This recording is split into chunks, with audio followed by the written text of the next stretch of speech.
اعوذ بالله من الشیطان الرجیم. بسم الله الرحمن الرحیم.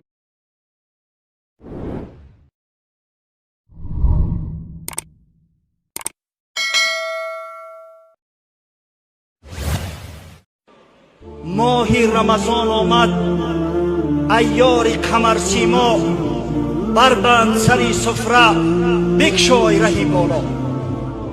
ای یاری من، ای دوستی من که خداوند چهره ایت را مثل قمر منور گردانده است. سیماهم فی وجوههم من اثر سجود. ماه شریف رمضان آمد، دسترخوان جمع که یک سو بگذار و راه بالا، راه قربت به سوی پروردگار باز کن.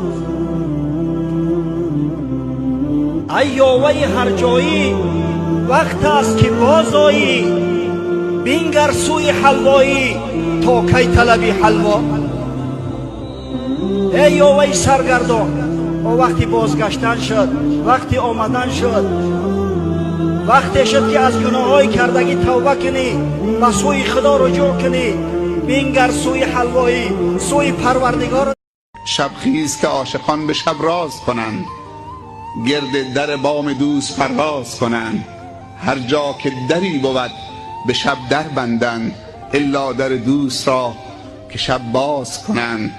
گر در یمنی چو با منی پیش منی، ور پیش منی چو بی منی در یمنی.